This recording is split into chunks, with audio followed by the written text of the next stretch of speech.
folks, and welcome to this week's show. And I'd like to welcome back our special guest, Peter, again. Hello. And this week's focus, like the last time, it's on Siouxsie and The Banshees.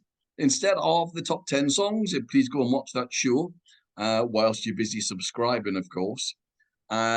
This week's show is on the albums. They're all 11 albums, and we're going to rank those albums. I think they were together as an album band from 78 to 96, something like that. Obviously, it would have been maybe earlier if the record company's actually given them a deal, but there you have it. That's another issue, which we might mention. So we're going to go through all 11 albums, including the covers album. No live albums or anything like that. But yeah, I'm looking forward to this. It's been an absolute pleasure going back over these albums. Some I haven't listened to in years. Others I listen to fairly frequently. Peter, we talked on the last show in terms of how we got into the sort of when we did the top 10 show. Just give us a brief recount again there in terms of how you got into the Banshees and that. A friend gave me a tape of Kaleidoscope and Fire Dances by Kidding Joke. Just around the time after, not long after Kiss in the Dreamhouse came out, I got Kaleidoscope. So yeah, it was around whenever that album came out. And yeah, he just did me this tape and I was listening to it. And Fire Dance is an amazing album, and so is Kaleidoscope. And then yeah, I had to sort of work my way back from there. And then Hyena was the first album that I bought on day of release. So it was just before, I think sort of maybe a year or so before they did Dear Prudence, before everything, yeah, you know. Yeah. Because that was massive for them. Was huge. Yeah. I mean, for me, it was, yeah, I mean, for me, it was Hong Kong Gardens, seeing them on Top of the Pops. And then everyone was into punk and stuff at my school. You know, you had to be one of them, punk mods, Teds, whatever. And I thought it was great, really catchy. And then it was, for me, it was a little bit later on. I got the two greatest hits, those two single albums, you know, and I thought they were fantastic. By the way, there are no really great compilations of the Banshees. There's those two single ones which were excellent. We could really do with a proper, definitive compilation for newbies, as it were, because there's nothing really good out there. You know, they've always got the same stuff on, and there's not much change, and it's, you know, some of it's not great. They could really do with a really well, you know, good quality sort of mixed double compilation. That would be fantastic, you know, for people to get into. Because along with the Cure, obviously their counterpart band in many respects, you know. They should be enormous. They should be absolutely enormous, like the Cure are. You know, they're a worldwide band, aren't they? In America, they're enormous. Yeah. And the Banshees are to a point, but not on the same scale. And they should equally be as big, and have written as many great albums, in my opinion. But we shall see which albums those are. So we're just going to dive straight into the show, folks. Please leave your lists at the end. You will no doubt disagree, and that's absolutely cool because there are no right or wrong answers on this show. They're just our opinions, you know, and I'm sure, I know for a fact, I reckon Peter's going to pick an album really high and I'm going to have it really low. I'm pretty sure I know which one it's going to be, but we shall see. We shall see if I'm right. So the rankings of the albums, sorry. So we rank the albums in 5 stars. So 5 stars would be a masterpiece. 4.5 is essential, you can see. 4 is excellent. 3.5 is very good. 3 is good. 2.5 is fair, you know, decent. 2 is weak. 1.5 is very poor. 1's awful. And 0.5 is don't bother. I've only ever had one 0.5, and that was the Calling All Stations, the Genesis album, which was truly diabolically bad. But there you have it. You know. So, Peter, what have you got in at number 11? Right, well, kicking off with the last is the Rapture. It had so many ingredients to be a great album. You know, it had Martin McCarrick, you know, there on strings, who's worked with some of my favorite people. And it was produced by John Cale, which I found out recently. I didn't know. And for me, it's just absolutely awful. It's just, there's very little redeeming about it. The single Oh Baby is just cringe, just makes me absolutely cringe. I really, yeah, I find it unlistenable. There are two songs, Love Out Me and Not Forgotten, that I can just about bear. No, actually, they're okay. They're okay. And then it comes to the song The Rapture, which, again, it just promises a huge amount and just doesn't deliver, not well, in my opinion. No, I agree with you, actually. It's 11 minutes as well. Yeah, and I've been wanting and waiting for an 11-minute Banshees opus, you know, for ages. And it's like, this is the band to do it. You know, they've done some lengthy numbers, but nothing to that scale. The first time you see 11 minutes, I'm expecting something like Down in the Sewer by the Stranglers. Some big, long, you know, classic. You think, oh, it's going to be a belter. Yeah, it's or not. Curtain Call by the, you know, Curtain Call by the Damned. You know, Yeah. like Yeah, something really, something just incredible. And it's just not. It's just that, again, it has the ingredients, but somebody, no, it just doesn't work. It just does not work. And in some ways, the fact that the song The Rapture has so much in it that I like, but then fails to deliver, actually annoys me more than if I just didn't like any of it, you know. And also, like, I feel like with that one song, like, sorry to go on about so much about one song, but it feels like some people put a lot of effort into it. And it's like, oh, I'm sorry, but it just doesn't work. It's just the core elements. I think Siouxsie, Severin, and Budgie were just not present, and this is Banshees by numbers. Yeah, it's phoned in, isn't it? I sort of agree with you. How many stars have you given this one, Peter? Well, I did give it half a star, but I think see that, man. I'm going to upgrade it to 1 because Right. since you read the rankings again, I'm like, no, I know that there are people that like it, and you know, I wouldn't want to put anyone, despite what I've said, I don't want to put anyone off it, because there are people that really like this album. So yeah, 1. Yeah, yeah. Well, you and I are singing off the same hymn sheet at the minute because my number 11 is The Rapture, which came out in '95. Oh, baby. You know, I didn't have much to say about it. You know, straightforward love song. I just, yeah. Tearing Apart, decent song, I thought. It's about splitting up, was quite jovial. Stargazer, upbeat, subject to love, want to escape. I've written an album highlight. Fall from Grace, I thought was terrible. It sounds like that James song, Sit Down. I don't like it. However, I really love Not Forgotten. I've written classic Banshee sound with pounding toms, but recording something disturbing. Good song I've written. Falling Down, I really like the sound. But the best song on the album is Forever. About relationship dissolving. I think it's, you know, it's heartbreaking. I like the space on it. The vocal deliveries sounds like she's in pain. You know, I think it's lovely, that bit. Actually, I really like that. So again, I think it's an album almost of two halves where part of it's good. This is the odd track that's very good. If I was to do a compilation, might be the odd one that makes it. And then same as you, The Rapture. I don't quite get it. 11 minutes of, you know. I've given it 2 stars. So it's poor. Yeah, it's not great. It's poor. It's not terrible though, but it's poor for me. See what you think, folks. Let us know. So Peter, what have you got in at number 10 then? I wouldn't be surprised if we're matched on this one because my number 10 is Superstition. Again, you know, Martin McCarrick was there. I'm like, oh, I didn't get it. Should have been lush strings all over this. Well, not lush, there should have been strings. Yeah. But not lush.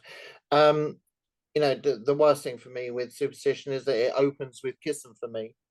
which actually turns my stomach listening to that song, because I had to listen to it to be able to make my notes. And there's like a little sub rap section sort of in there that's just like, oh my god. And like you can feel that this was a blatant attempt to get onto the American charts. Yeah. And it succeeded. It does sound, it does actually, to be fair, yeah, I think you're right. I think it does, they've certainly gone for that American audience, haven't they? Yeah. And it got them on the Lollapalooza tour. Yeah. So my favorite thing about this album might be that it made them a lot of money from America, and they deserve that. They really deserve that. You know, getting old isn't fun and it isn't cheap. And they deserve the coin, because, and that's honestly what I think the best thing would be about this album, is that it gave them some exposure in America more. I agree, because I think they should be one of the top 20 most influential bands ever. I'm going to put it out there, you know, because they basically, alongside The Cure, maybe it's just before, invented a genre. Yes. You know, which is, you know, remarkable, really, when you think about it. You know, that sort of, that goth style genre that came in, you know, yes, it was all rock to start with, but it drifted it, well, indie, actually. They were one of the first real indie bands as well, in terms of post-punk, but it had that indie sort of sound, but then they moved on and it got that sort of gothic sound. So they deserve everything in the world in terms of success. But sorry, Peter, I digress. Many bands managed to make, not many, quite a few bands managed to make an album that sounds like no one else. But this band made several albums that sounded like no one else. Yeah. And so yeah, I think, you know, the best thing about this album is that it might have put some decent money in their pocket, and for that, it's, you know, good. There's 2 tracks on there that I do like: Fear of the Unknown and Cry. Cry feels like an outtake from Tinderbox to me. Yeah, I agree. Other than that, I'm not going to go on about an album that I'm not bothered about, really. 1 star. Right, okay, we're still right, okay. You'll be surprised to hear I've got Superstition in at number 10. It's an album I've written here of 2 halves. I like the first half. I like the first 5 tracks. So yes, I quite like the Kiss Them For Me. I've just written it's a good pop song. If you take it as a pop song and not as a Siouxsie song, it's a good pop song. I've written Fear of the Unknown is a maligned song. I mean, I went and looked at the reviews and it gets slaughtered. I quite liked it. I've Cry, I've written a good song, pretty universal theme, really good tune. I absolutely love Drifter. It's got that North American native feel, Budgie's drums. It's got that ghostly sort of sense to it, you know. It's quite haunting. I think it's an excellent song. I think it's probably the best song on the album. Little Sisters, a weird song. I didn't realize it's about a priest trying to persuade a nun to have sex with him. Which is, I think people want to listen to it. Which is mad. You think, wow, that's out there. But then after that, oh, it's terrible. Oh, it's dreadful. I mean, Shadow Time, I've just written, not for me. I don't like the drums on it. It's overproduced. If they'd let Budgie, I suspect, do what he wanted and do his classic percussion thing, that could have been a great song. Because you can hear where it would go. And then there's just some crap on it. Got to Get Up, Silver Waterfalls. Oh, dear. You know. So it's a no. It's again. I'm still in 2-star territory. Superstition from 1991. It's just disappointing, unfortunately. It's not atrocious though. It's certainly worth a listen to people going out there and have a little listen. They're all really, the first 5 songs are good. They are good. Could have been great actually, but they are good. So there we have it. What have you got in at number 9? I've got Peep Show. Right, okay. And I know it feels like we're maybe going consecutively, but we're not. Um, We won't be next, I believe me. oops. Yeah, Peep Show again. Um, it's not one for me. Um, like we said in the other video, Peekaboo is one of those Marmite songs, and many people love it. I can't. I can't with it. I just don't get it. For me, the saddest thing about the album is that a lot of it is forgettable. I quite like Killing Jar, Rhapsody, and Scarecrow. I think Rhapsody for me is probably the strongest. But there is one track on this album I adore, and that's The Last Beat of My Heart, which is just stunningly beautiful. Mm-hmm. And the weird thing is that there were two B-sides around this time. I can't remember which singles they were, but there was one called Are You Still Dying, Darling? And one called El Dia de los Muertos. And they are absolutely brilliant songs. Such great songs. Like, I completely love them. They're in my Banshees compilation, those two. And they're from this era. So, yeah. But yeah, let's keep it simple. Really, ultimately, the album for me just has The Last Beat of My Heart as an absolute adore. So I'm giving it 1.5 out of 5. Right, okay. Right, well, we've gone up. well, I'm laughing at this. Right, this is where we're gonna have this is where we might fall out here. My number 9. Be ready for it. Is Join Hands. Yeah, there we go. It's out there. It's don't get us wrong, the stars have gone up considerably at this point.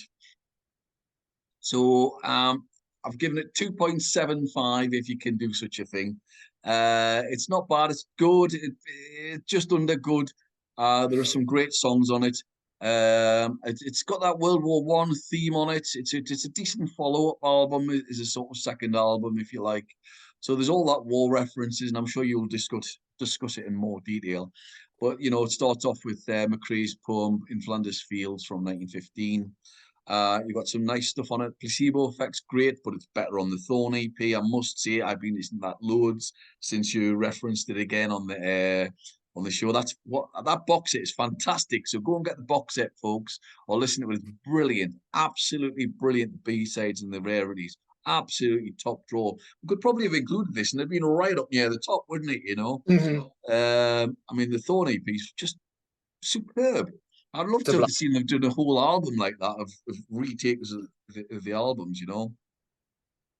I mean, she did voices in Newcastle recently when I seen her in Tynemouth, you know. The version on that's brilliant. Anyway, I digress.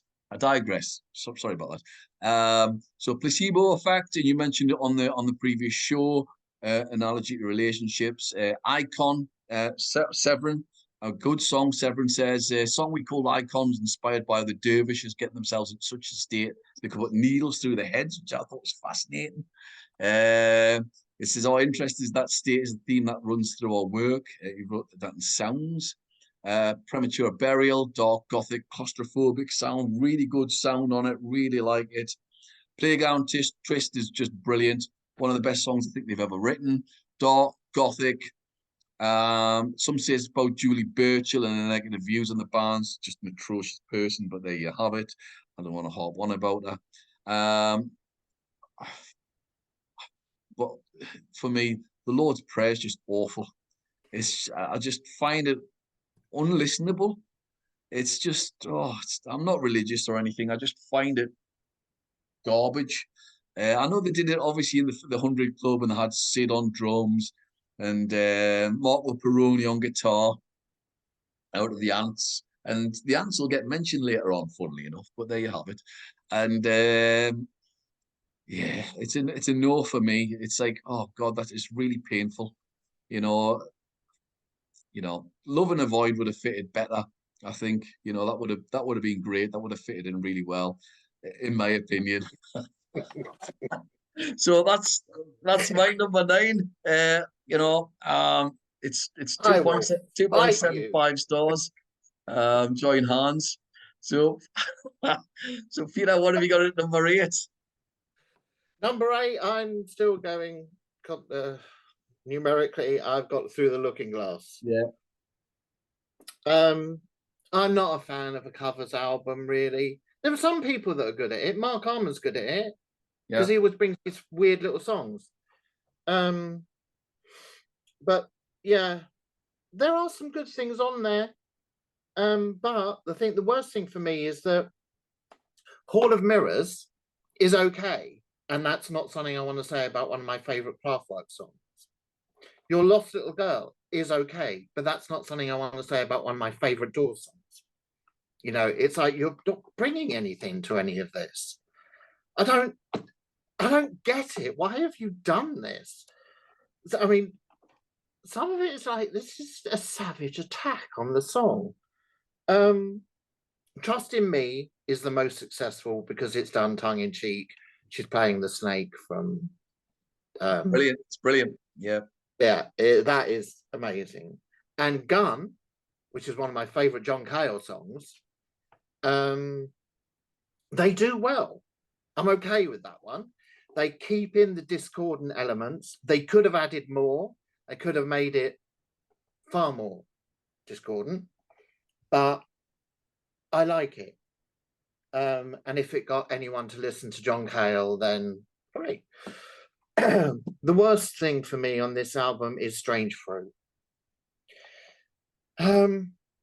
Strange Fruit is, you know, what a complex and loaded song. And I actually think it's kind of insulting, this cover version of it. Even, you know, they put this New Orleans style funeral band over the top of it, not over the top, near the end of it. And it's just, it's so clumsy. I mean, you know how much I love Nina Simone. And she did a cover of Strange Fruit, and I don't like that. Really, Yeah, I think it's the definitive version. do you? Know, I do. I know Billie Holidays is obviously brilliant. Of course, it is brilliant, and it is brilliant. You can hear the pain. I think Nina Simone emphasizes the pain even more. You know, there's just obviously my love for Nina Simone holds no bounds. You know, and like yourself, and I think she does an outstanding version of it. I really do. It's the one because I teach English. It's the one I often go to as well. Like, you know, when we do various things with regards to American literature and race, and it's one of those things that you'll play.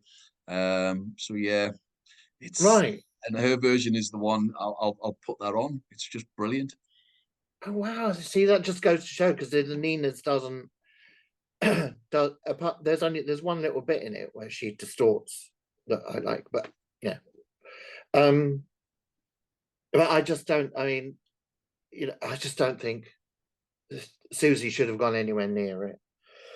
So yeah, The Passenger that is on there, and the other one that was a single, Wheels on Fire. Oh yeah, You know, they're fun. They're fun, but I don't go to the Banshees for fun. So it's a 2.5 out of 5 for me, though. okay, well, yeah. Well, interestingly, Through the Looking Glass is my number 8. And I really liked some of the versions on here. You're not going to like this because I really liked. I thought it was unusual to do Hall of Mirrors. I thought, oh wow, doing a Kraftwerk song, that's different. I thought they'd do a really good version of it. I really like it. Trust Me is just fantastic. I really like it. I actually written here the New Orleans version of Strange Fruit's not bad actually. I just think it's a little bit different. I like the fact that she didn't try and sound like the original. I thought, oh well, they've done a take on it. Is it any in the same level as the other 2 versions? No, but it's pretty decent. I thought not bad. I like that. You're gonna hate this. I actually prefer their version of Your Lost Little Girl more than the Doors. I've written Wheels on Fire is terrific, and I really like that. And again, I think it's a better version than the original. However, I don't see the point of their version of Sea Breezes. I love Roxy, as you know, and I don't see the point of it. I love Iggy as well, and obviously they do. And I just thought it was like, the passenger's been done to death. And I'd like to see them do a different Iggy song. It would have been a Fun Time or something. Might have been nice to see them. I could imagine the Banshees doing Fun Time. You know, something a little bit different would have been great. You know, it doesn't really work. It's just all right. It's just all right, that one. So I'd like to see them do something different. I'd like to see them. I mean, this town ain't big enough for the both of us again. It's a song I don't think you can cover. I don't think anybody can cover that song. I saw Sparks this year again, one of the best bands I've ever seen live, and it took the Albert Hall down. It was just amazing, you know. Me and Ian jumped up and down to it, you know. It's just amazing, and nobody can sing it. There's only the Sparks can sing it. Nobody should be covering it. And I'd like to have seen a David Bowie song, you know, Hang On to Yourself or something. Something a little bit different would have been quite nice to do. You know, or Suffragette City or something, you know. I reckon she could have done a great version and it would have fitted really well onto the album. I think it's a good covers album. I think it's a really nice selection of songs. In a funny sort of way, the album is really well structured in terms of the tunes, and there's a really nice balance. Couple, as I've said, I would remove, but I think it's pretty good. And I've given it 3 stars. I think it's a good album. I really like the choices. I like the chances that they took. Couple controversial ones, but no, I like it. So that's my number 8. What have you got at number 7, Peter? Number 7, right. Well, we're now into the top 7 are flexible, really, right, to a certain degree. You know, I'm out of the stuff that I feel dodgy about. We're into stuff that I adore. One, you know, Tinderbox is my number 7, and I love the album. It's consistent, cohesive. It's not wildly adventurous as a Banshees album, but there's nothing wrong with that. I mean, I suppose some people might say it's all a bit, you know, slightly autopilot, but no, I think it's still an incredibly strong album. You know, it's got all of the classic tropes. You know, the swirling guitars, the hints of psychedelia, the Budgie and Severin underpinning everything, you know, for it to layer on top. The reason it's lower down on my chart is because I've exhausted it. It didn't stand up to the thousands of listens.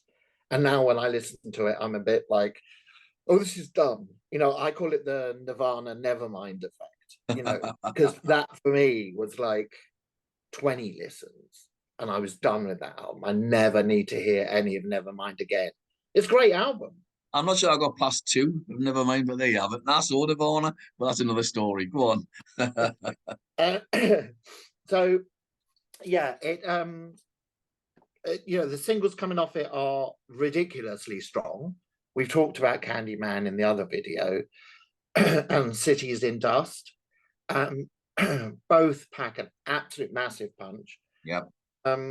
Garbage recently did a cover of Cities in Dust, which was strange, but it was a nice video. The highlights for me are Cannons and 92 Degrees. Cannons is a powerhouse with song, the driving beats, swirling guitars, complete signature. 92 Degrees starts off with that weird vocal spoken bit about more murders being committed at 92 degrees than any other temperature, which, you know, keeps us solidly in Banshees sort of unsettling territory. You know, it's they're still playing with the dark side of things. And it just feels like this album, like, actually, and maybe it's too tight. Maybe they were too tight. But because I have heard people say, you know, it feels a bit autopilot. I don't know. I love it. You know, maybe it's just too put together. There's not enough peaks and troughs. Right. I don't know. I'm trying to sort of be subjective about it when I just straight up love it, but not like when I hold it against other stuff, like I'm trying to justify why it's in at number 7 and not higher. And it's just it's those things, you know, the little too glossy, not enough peaks and troughs. Yeah, it's just very polished. You know. So what have you given it, Peter? I have given it, and in the end, I went with 4 out of 5. Oh well, what a huge jump! It's a hop, skip, and jump. Yes, it was Right. the track Land's End. The way Yeah. it suddenly speeds up at the end. It's such a little sweet little trick that it just So that really pushes it for me. So Yeah, I mean, well, that's good. That's interesting. My number 7 is Peep Show. Came out in 1988. Had the big hit Peekaboo on it, which I quite like. Song about the sex trade. It's quite burlesque, actually, in the sort of feel about it. You know, it's a song that's grown on us because I used to hate it when it first came out.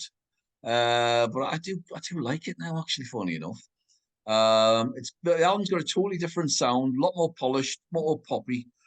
Killing Jaw is a great song. I really like it. It's the analogy of being trapped and killed. Maybe he's, who knows, or maybe he's internally even. Scarecrow, good. Dark gothic lyrics fits in with the title, obviously. Carousel. Severin wrote, yeah, it's trying to remember what it's like when you're a child. It's a bit cinematic. Reminds me of films like Funhouse or Hitchcock's Strangers on a Train, which is a great film, actually. With the carousel at the end. It's not particularly horrific, but it gives a great feeling. I think we can throw, is it Calgary in there too as well, which, that's also a good film. I remember sort of teaching bits of that many years ago. So it's got that sort of gothic feel to it. I like it. Some other good songs on it. Burn Up, Rawhead and Bloody Bones, which I find really creepy, but I like it. It's got that sort of nursery rhyme vibe to it. So, I think it's pretty decent. Last Beat of My Heart is fantastic. Absolutely love it. I love the fragility. The idea that it's clearly a song about breaking up. I think it should have been the last song on the album.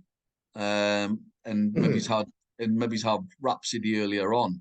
Maybe have Rhapsody on the other side of like the last track on the first side if we're doing it vinyl, because it's odd having two epics, if you like, next to each other.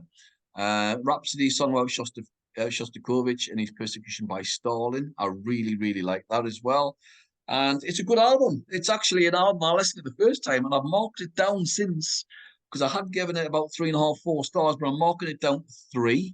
But I think it's a good album. I really like it. Really, really like it. So yeah, good album. Good album. So there we go. We're into good territory now for me. What have you got in at number 6? Number 6, I've got Kaleidoscope. Personally, I think it's their strangest album. It should make it my favorite. But it's so disquieting that it's not something you can listen to all the time. You kind of have to be quite robust to listen to this. Just from the singles of Christine and Happy House alone, themes that we're dealing with there, that those 2 songs are absolute classics, 2 massive singles. And both written about, extremely unsettling themes. They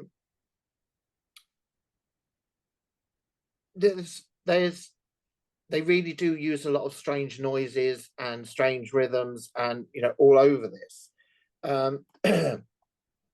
Unsettling is just the word I keep coming back to. The lyrical themes of mental health, porn, abuse, etc. It's just extremely unsettling. And some of the tracks are slow, and something like Lunar Camel that is so sparse, you feel like it's about to sort of fall apart and stop. And Desert Kisses does exactly the same. It's like some sort of depression and ennui has descended upon upon the whole band, and they're about to black out.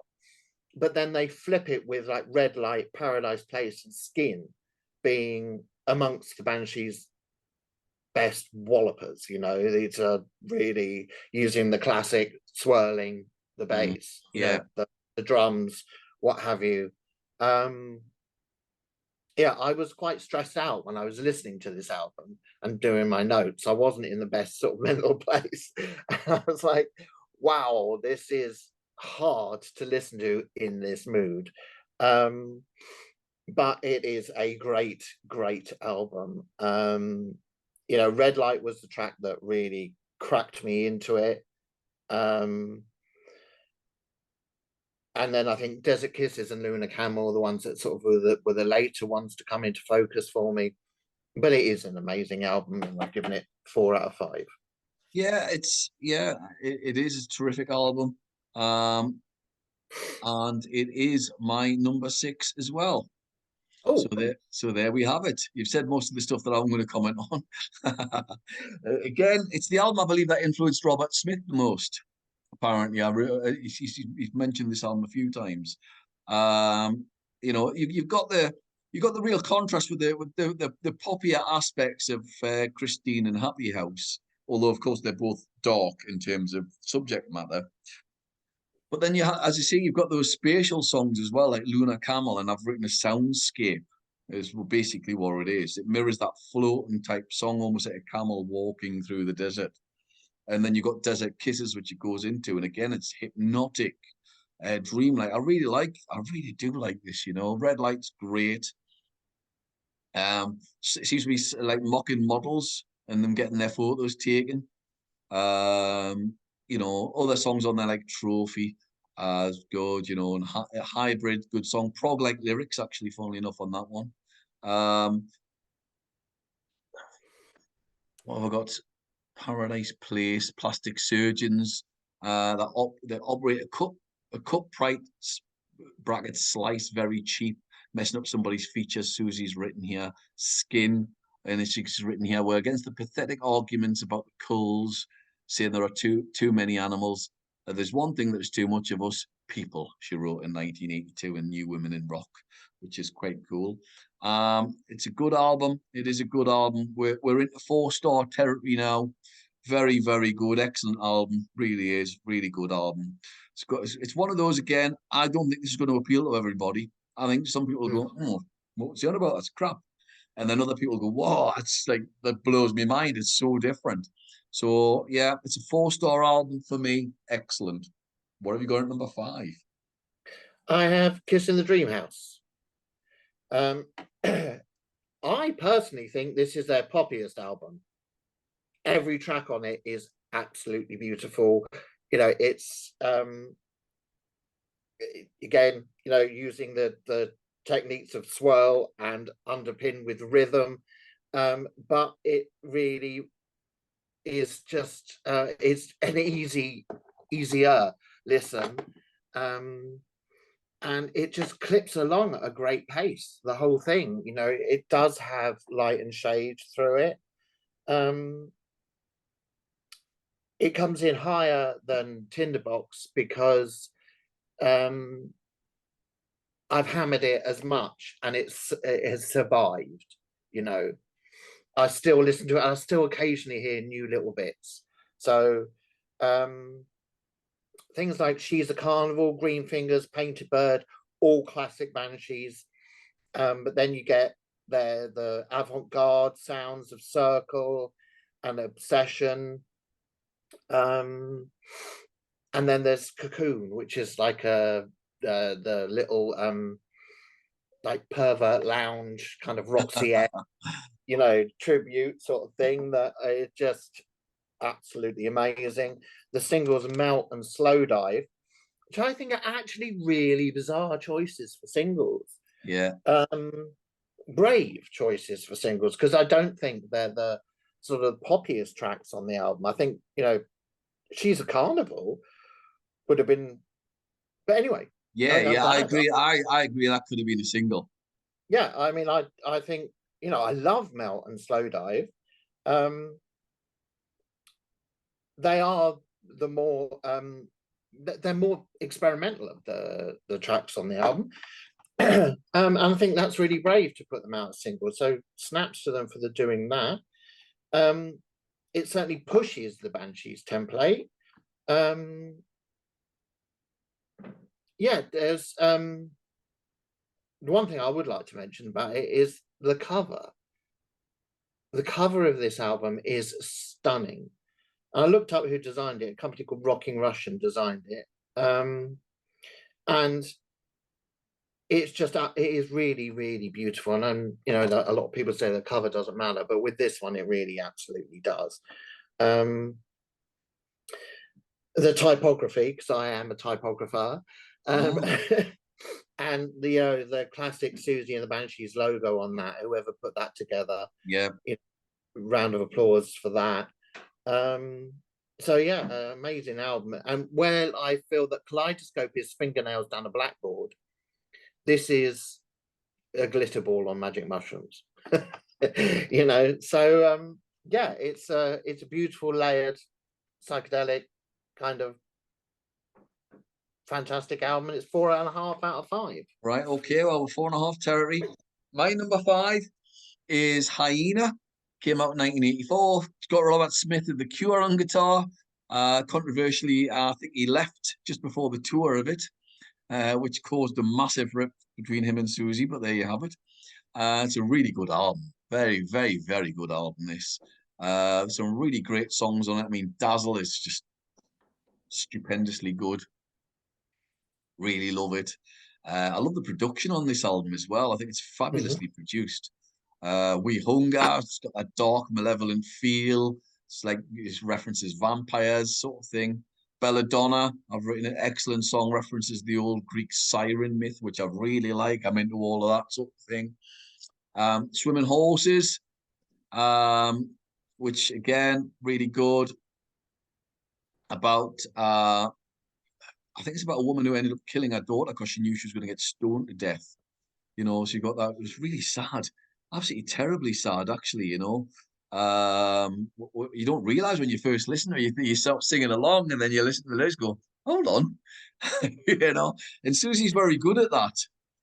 By disguising the theme of the lyrics through this in times, obviously not all the time, on occasions, this jovial sound, and then you look deeper and you go, bloody hell, that's mental. So yeah, horrific, actually, the idea of being stoned, that's just terrible. Very good though. Running Town, she wrote about Sydney. She goes, everyone's in a hurry, and grinding their teeth. She said, "It's a city I truly hate." Well, Which I'm with her on that one. I was quite surprised. I've never been there yet. I've always wanted to go there. It's yeah, so that was interesting. Point and Bone again got that. It's referencing the Aboriginal bone, which could signify death, which I thought was quite clever actually. And then you've got Blow the House Down, climactic song, links to the Wicker Man again, obviously fits in with that gothic theme. In America, they put Dear Prudence on, which they probably should have done in the UK, to be fair. You don't agree? All right, fair enough. I think they should. I think Dear Prudence is one of the best cover versions I've ever heard. I think it's a brilliant cover. And again, I'm going to say it. I think it's probably better than the Beatles' original, which Lennon wrote. So very clever song. So for me, again, we're still in 4-star territory. Terrific album, really, really good album. Really like it. That's my number 5. What have you got on at number 4? Well, at number 4, I'm we're going to fall out on this one because it's mine. Join Hands. And yeah, I love this album. As you said before, the theme is World War One. John Savage, in one of the reviews, wrote this other themes of a childlike terror, attacks on social and spiritual conditioning, various kinds of death and torture, and loneliness. So I think lyrically, it's more upsetting than The Scream. Yeah. You know, and you know, they set out to make something unsettling, and they did it very well. Poppy Day, the Poppy Day with the chiming of the tolling of the bell is incredible. With then, as you said, the bits of in Flanders Field. We talked about Placebo Effect and Icon before. Premature Burial has always been a fascinating one. You know, the lines "Come and be like me, we're all sisters and brothers, join hands, always led me to think that it was her way of giving voice to the dead of World War One. But then in 2014, evidently, I found out today that she said it was an expression of claustrophobia, of being hemmed in by both society and people's limitations. So that kind of throwed my little idea of it out the window, but I'm sticking with mine. And then we've got the classic Playground Twist, which we talked about earlier, but I didn't really put it two and two together on this until recently. The B-side to Playground Twist is Pulled to Bits, which is also about I've got Playground Twist as being about bullying and childhood and alienation, and Pulled to Bits is also the same thing. It's about bullies and traumatized kids.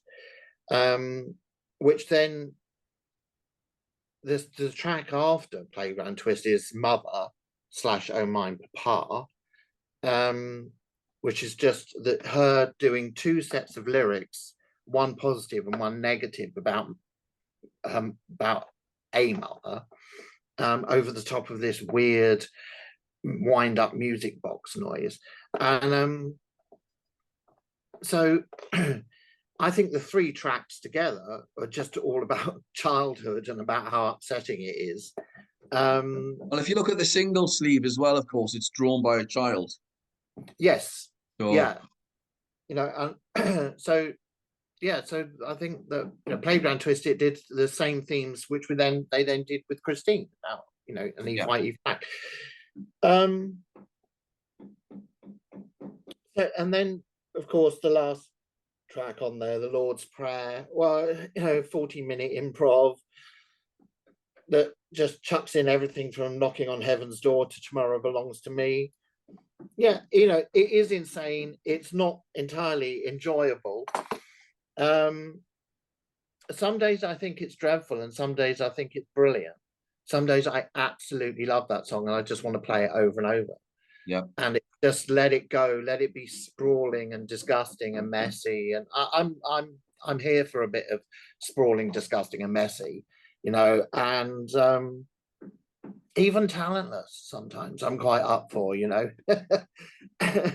willfully discordant, absolutely. So yeah, that's it. Number 4, Join Hands, 4.5 stars. Right, well, excellent. Okay.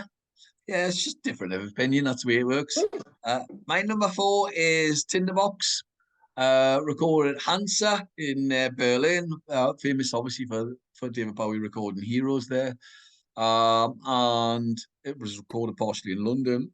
8 tracks even, very short album, but all great songs. I really, really like it. I mean, Candyman I've mentioned on the other show. So if you're not sure about it, go and watch it. But it's about being sexually abused. It's a great song, really good song to kick off the album. Swedish Chill.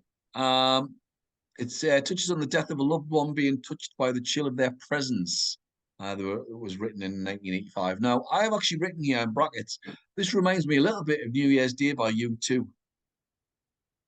It's got that sort of little feel about it. I really like it. I think it's definitely got that sort of sense about it. This unrest blends straight in. I love that. The sense of unrest within yourself. It's got a great rhythmic shift during the song, which I've always loved it, with the bass and Budgie, of course, on drums. Cities and Dust, great song about the demise of Pompeii, basically. And it's describing what's going on there. Cannons, about freak weather in the 20s. a very good song. It says here, I saw a documentary about the period of freak weather in the 20s when it was either incredibly hot or incredibly cold. T.S. Eliot wrote a poem about it. Apparently, in desperation, the locals would fire cannons into the oppressive sky each night in the hope of bursting a rain cloud, which is just nuts. The image of the deserted town with someone having to stay behind to fire the cannon stuck with me and became Cannons on the new album, she wrote, which I think is great. 92 degrees, of course, sort of links with the whole idea of temperature again. And of course, Tinderbox, where we get the title from, sparked off by a short story I read, you said, where crimes would escalate when the temperature reached 92 degrees.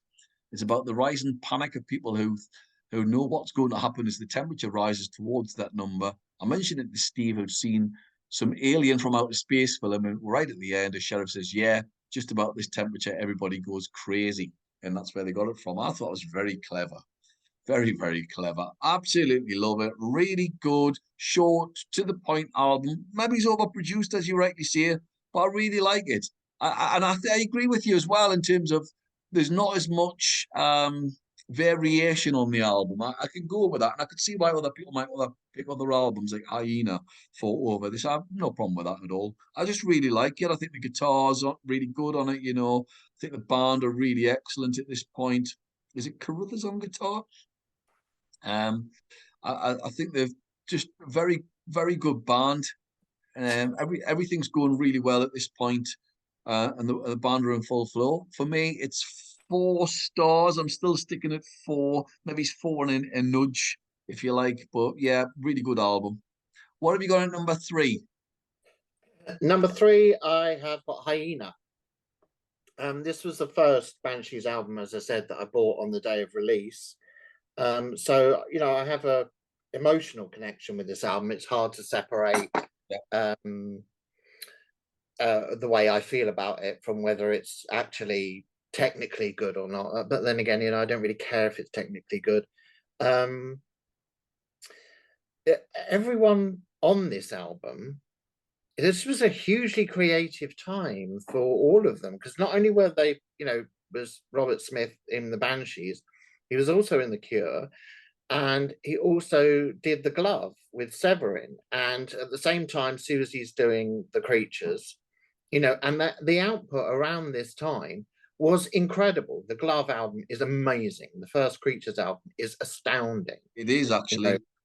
They were literally just bowling them down the fucking runway, one after another after another. It's just, incredible. A lot of incredible music was made quite quickly. The Quietus, in the review in 2014 about the reissue, called it their most experimental album. And I'd never even thought of this album as experimental. I don't know if it is or not. Yeah, but then I think about, like, this was the same time as Robert Smith was doing The Top with The Cure, and that is definitely experimental. It's one of my favorite Cure albums. So yeah, I just hadn't thought of Hyena as experimental, but could well be. The 2 singles, Dazzle and Swinging Horses, are really strong, both massively layered, really radio friendly, I think. I don't know, maybe not, but lyrically the album is a high point. I can when I listen to the Pixies, I think they had gorged on this album. The Pixies had overdosed on this album because they used the same imagery. Things like Gouge Away, etc., just all feel very Hyena. So it just feels like a massive influence on. It must have been a huge influence on the Pixies, or it's just a coincidence. I don't know. Take Me Back feels like a Creatures song, and I like that because it it does. Yes, it does. Yeah. It really feels like, it just feels like they were really enjoying themselves. and they were maybe even rushing between studios, and the whole lot, the Glove, the Creatures, the Cure, it all gets mixed up for a while, and it just creates some incredible albums. I mean, if you haven't listened to this album, listen to it along with the Top, listen to it along with the Glove and the Creatures. Bring Me the Head of the Preacher Man, just absolute belter. I mean, the title alone, it just makes me laugh. It shows the whole of the lyric for that one, is it's tongue in cheek. They use in the camp that they also use later on in Blow the House Down. But it's also got that religious reference as well. And the Banshees have got loads of religious references in their lyrics. Yeah. So, of course, you've got the John the Baptist reference there, haven't you? Yes. Yeah. So it's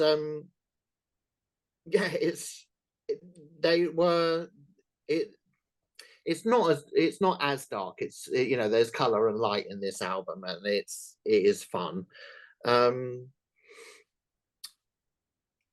Running Town really reminds me of Caterpillar by The Cure. It's got the same plinky plonky piano bit in it. Yeah.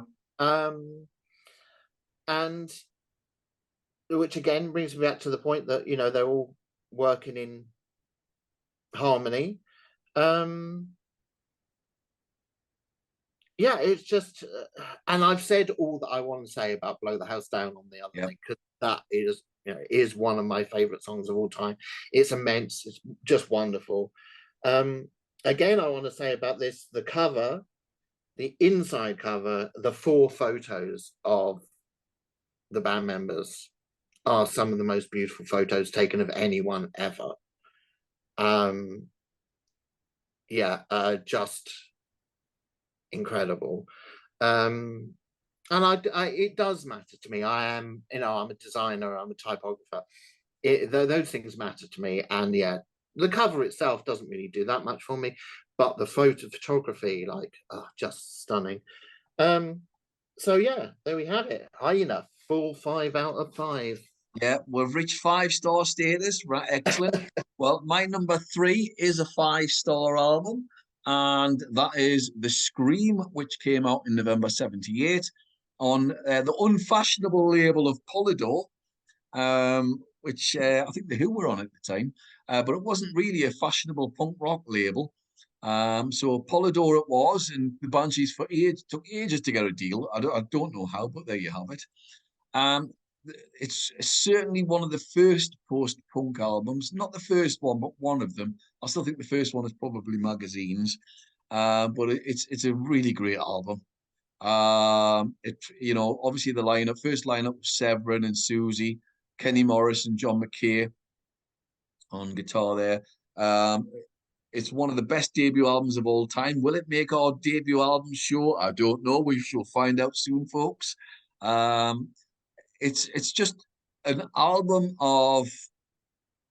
that broke ground, which doesn't happen very often.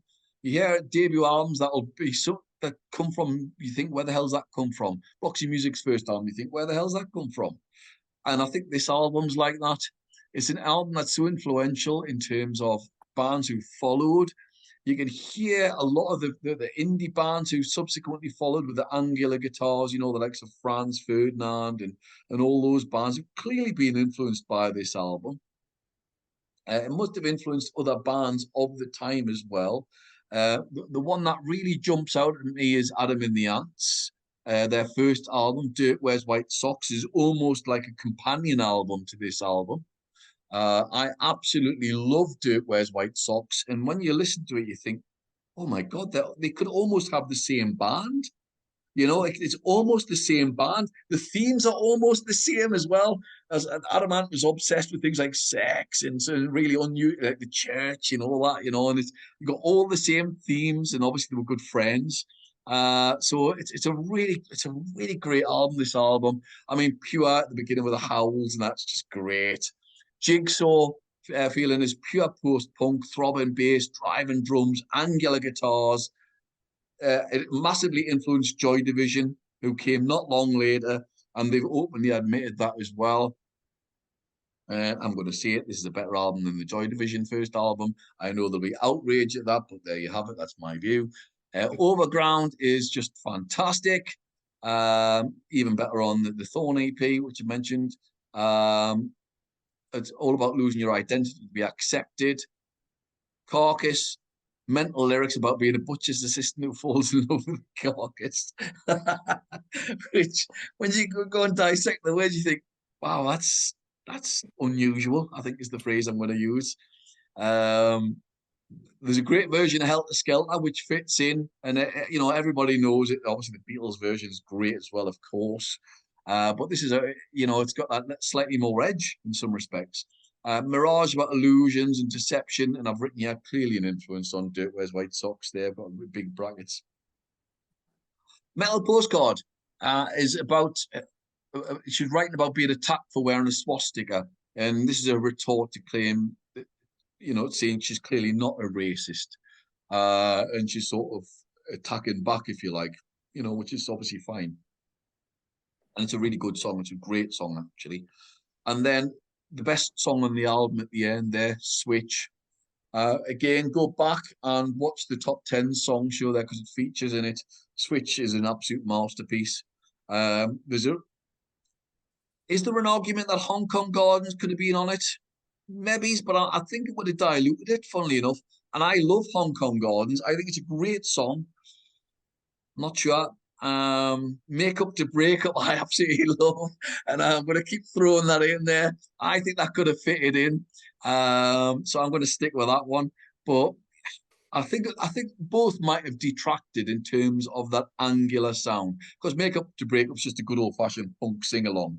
Hong Kong Gardens is slightly different again. And I don't think either quite fit on this album. This album is it's a one-piece entity, if you like. And I think it works perfectly. As I say, it's a 5-star album. It's an absolute groundbreaker. And it's just one of those albums, it gets played a lot, and you just keep going back and go, oh my God, this is just brilliant. How is this not massive? How the hell is this not enormous? So yeah, a great album, 5 stars all day long. Peter, what have you got in next? Next, I have got, they're equal to me, the last two. But for the sake of fun, I've put number 2, Juju. I don't really care. It could be number 1, it could be number 2. They're perfect. It is, perfect in every way. From beginning to end, it makes no mistakes. It pauses for no breath. It takes what they did with the Scream, and despite being goth, it blows color into it, and it's it expands the sound, and as you pointed out, this is when they really created the genre of goth. This is when goth got its name, and yeah, that's completely down to them, I think. Spellbound is a contender for one of the greatest singers of all time. It's spawned 1,000 imitators. Yeah. Every town in every city, if you've got a goth night at your local club has got a goth night, it's going to be called Spellbound. Am I wrong? Into the Light was the cracking point for me. When for the first few listens through it, Into the Light was the first one that hooked me in. It's such a weird song. I don't know what it's about, other than death. Good guess. Arabian Nights, the second single, less of an obvious single, I feel. A critique of, the treatment of women in Arabic culture, which I know some people are sort of sensitive about. Is it Islamophobic? But the fact is that, well, she's talking about some real things. So, Halloween is just perfect. It could be just about Halloween, but Severin said that when he was young, he suddenly realized when I was about 6 that I was a separate person. Suddenly, I knew I was just around. I was around instead of just being a part of things. And once that happens, you realize you've lost something like an innocence. So it's, it's existential angst. And, at the time I was listening to Juju, there was a lot of existential angst. It just absolutely amazing. Monitor, classic, Banshees template about CCTV. Night Shift, we talked about on our top 10, many people will consider to be the Banshees' best song. It is an absolute immense song about Peter Sutcliffe, Yorkshire Ripper, Sin in My Heart, Siouxsie said she wrote as a counterpoint to Night Shift. It's about an S&M relationship where the woman is the dom. And so, yeah, almost like giving power back to the feminine after this kind of trauma of Night Shift. Head Cut, weird little track, evidently inspired by the Japanese film Onibaba about, maybe you're going to talk about this later. So I'm not. You've done most of my notes there, but that's fine. Go on, you go on. Oh no, sorry. No, that's cool. Sorry, I'm all right with it. There's no point in me repeating it. So let's go on, you carry on. You'll talk much more about the music. Yeah, Onibaba is about a woman who puts on in Japan, who puts on a mask of a monster to frighten her daughter, to keep her away from boys, and all goes horribly wrong. And then Voodoo Dolly about, the addiction destroyer in all of us. And, it's just, the whole thing is absolutely sublime. If I could give it 6 stars, I would. It's pure Banshees, expanded from the Scream style, just gorgeous. And begs the question, why was Israel not on it? Yes. Which would have made it even better if there's such a possibility.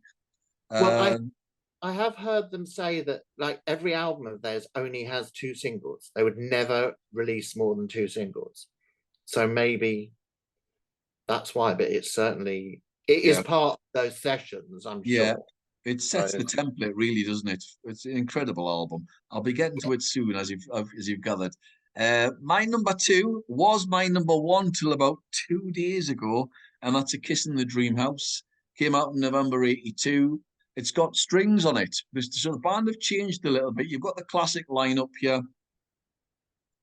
with Severin, obviously, and Budgie and Siouxsie and John McGeoch, who is just the post-punk guitar player. He is the ultimate post-punk guitarist, and we mentioned him on the other show a lot. He was incredible. Siouxsie has gone on record saying that this is the best lineup of the band. I totally concur. There's certainly not a better lineup. It was at its most original. McGeoch would experiment with different sounds, use different pedals. So the sound, the palette, I'm going to say, that he brought to the Banshees was ever expanding, and he would just add so much colour to the music, and it was just incredible. So it's just an amazing album. Obviously, all 5 stars here. Cascade comes in. It's about sexual ecstasy. The bass and the drive of the song is almost orgasmic, I've written here, and this keeps repeating a lot in a lot of our themes.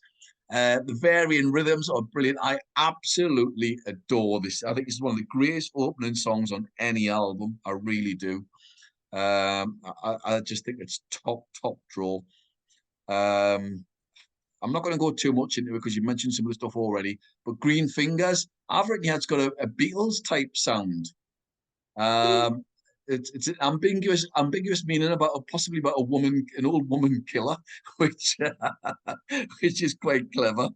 And again, of course, dark.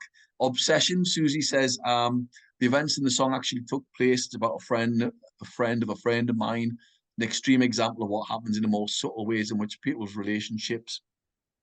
I think that's the one where somebody snuck into somebody's house and put like a pubic hair on it on something, which is which is which is crackers.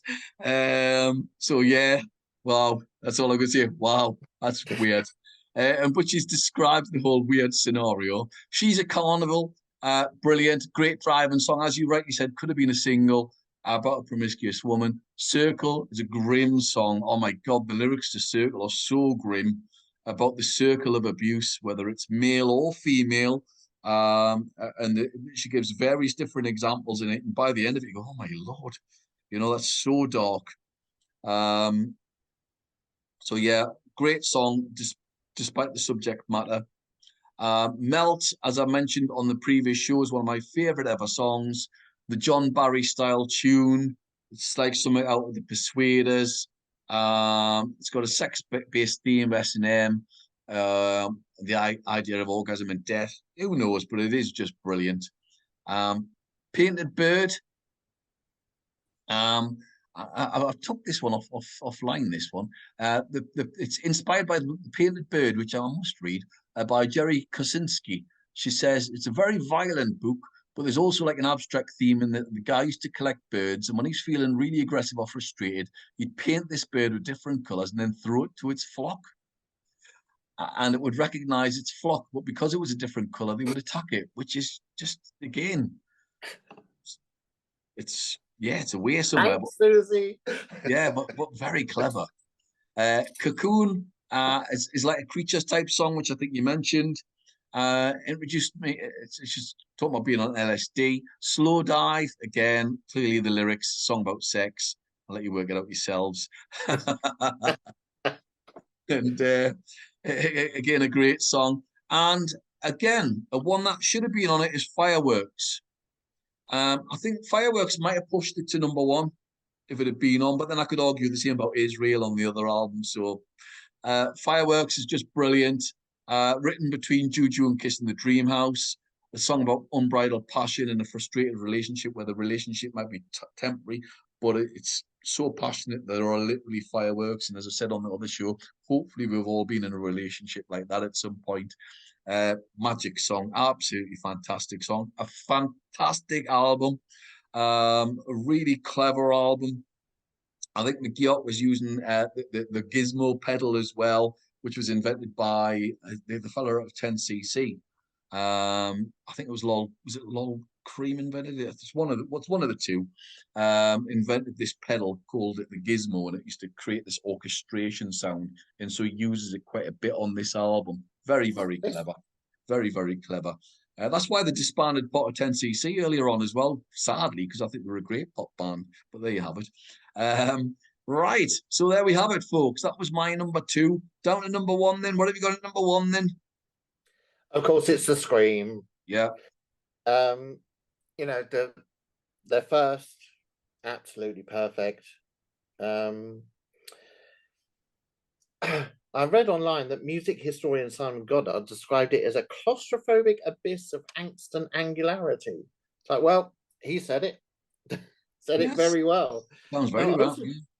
Also discovered that evidently, shortly before it was released, about a month before it was released, John Peel played the whole album. The whole album uninterrupted on air, end to end. And at the end of it said, "That's the one, boys and girls, that's the one." And wow, to play a whole album on radio, incredible. As you've mentioned before, the sparse opening of Pure, from that to the thrashing switch at the end, it never loses pace, it never dips in consistency. It's just brilliant throughout. The weird thing is that the album contains no singles. The original album contained no singles whatsoever. No Hong Kong Garden, as we said, no Staircase Mystery, no Love in a Void. That's brave on the part of the Banshees, and that's brave on the part of Polydor. So obviously Polydor were looking for a corner of the market at that time. A And lot of bands did that though at the time, didn't they? Certainly in the early 70s, rock bands would do that regularly and they wouldn't release any singles on the albums. It was quite the thing to do. And then it sort of seemed to change by the early 80s. Every album had about 3 songs on it. But yeah, very brave. I think very brave. and then before you know where you are, every you know, albums, every track's a single. Well, Buzzcocks were like that actually when you listen to their first album. Yeah, I don't think there are any I might be wrong here. I don't think there are any singles on it. I could be wrong, but I know they no, had other singles like Orgasm Addict and all the rest of it separately. because their first, we don't want to get too distracted, but the first Buzzcocks album kind of sounds so different to the singles. Yeah. I like something I've read about jigsaw feeling. Siouxsie said it's when your limbs won't do what your brain wants them to do. You're so confused you can't coordinate your limbs to do something positive, and you twist yourself in knots. I love that. That's fucking mental. And then Metal Postcard, I think, is a distillation of the whole album.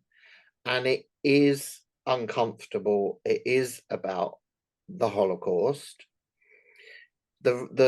She said that the song was written about the swastika and about John Hartfield, the artist who played with before the Second World War. He was antagonizing the Nazis to the point where he had to leave Germany in 1933. He was, and a lot of his stuff uses swastika. And yeah, to I think it's a Hindu peace them. sign, isn't it? I think it's a Yes. Hindu peace sign originally for thousands of years, and then obviously the Nazis just sort of stole the image. Yeah. Yeah, they flipped it, and yeah, so and I think at that sort of time in the 70s, like people were still processing the Holocaust. I think Siouxsie decided to, work her thing out about it. It's a horrifying thing when you look into it. And anyone with any intelligence is going to need to find their own way through it. And I think she does it well. And yes, okay, so she wore a swastika armband, but you needed to be able to think about it. I think ultimately there was a short-sighted thing to do. I think a lot of the punk bands would not have done it now. I think it's something that they must look back and think, oh bloody hell, what was it doing? Yes. But I also understand the idea of wanting to tear down that. Like, they were attacking it, but actually you can't use the image at all. But anyway. I think the argument as well is that there were like pink swastikas as well, weren't there? And that had a different connotation again, as you say, but it's all semantics and I'm not sure people would get it. So no, it's in the show Pistol, they sort of the character playing Vivienne Westwood does a whole thing about why they do swastikas and stuff, and it had nothing to do with being Nazis. But anyway, Suburban Relapse is, I think, maybe the point when I first listened to the album was the one that kind of got me in instantly, because it makes me laugh. The line, "I was washing up the dishes, minding my own business when my string snapped." And it's like the only sort of bit of like dark comedy on the album. And I just really love that. I think it's real, breath of air into it. Their take of Helter Skelter, that's probably what Charles Manson was hearing in his head, rather than the Beatles version, when he was obsessed with Helter Skelter and all of his crazy theories around it. Maybe he was hearing the Banshees version, even though it didn't exist at that point. But there you go. I've said plenty about Switch on the other show. It just the whole album is just absolutely incredible. It's disquieting. It is, as Simon Goddard said, claustrophobic abyss of angst and angularity, and that is absolutely perfect. And it would be a 6 out of 5, but It's a Yeah. 5 out of 5. No, that's great. It's a great choice. It is a great choice. And I think we could have flipped any of these on our heads at certain points. So, yeah, my number one, I've gone with Juju. Came out in June 81, got number 7 in the UK charts. I think this is an album that's clearly influenced Kate Bush with The Dreaming. I really do. I can see the links. There are for me, a lot of clear links. And I think it's really influenced it. We've already mentioned Spellbound, which is just one of the greatest songs ever written. So go and watch the top 10 show. Into the Light. I love this staccato bass and the drums, that moody idea. That's the idea of going into the afterlife, if you like. But it sets that gothic feel. Arabian Nights, which you've already mentioned, attacking Arabian culture and possibly Western culture if you look at the lyrics. It's very biting. Halloween. The idea of losing your innocence to the world, which you mentioned, was fab. And again, it's really setting that template for the idea of the Gothic. The angular guitars are brilliant. The high-end bass is fantastic. I've just written magnificent in brackets. It's a real highlight. Monitor and Night Shift, really dark sound and funereal. I've actually written down here as well. It's a real funereal sort of sound to it. They've really created this dark, moody sort of atmosphere within the album. You know, it's not something you're going to be dancing around the room to at this point, but it is fab. What else we've got? Sin in My Heart, which you mentioned, the opposite of Night Shift. About a woman being a dominatrix, which is great. And it motors, it really does motor. I love it when she really gets going. Sin in My Heart, she starts belting it, and that you can dance around the room too. That's like, Yeah. wow, that's excellent, you know. That's really great. That's really one of them songs. Head Cut is like something out of a Hammer horror film, which really always makes us laugh. And Voodoo Dolly, very dark. No definite meaning. Maybe something about fears or something. It's a bit weird, but it works really, really well. And again, as I've already mentioned before, there, I think Israel should have been on there somewhere. I just think it would have fitted in. It fits in perfectly. It really does encapsulate it. It's an incredible album.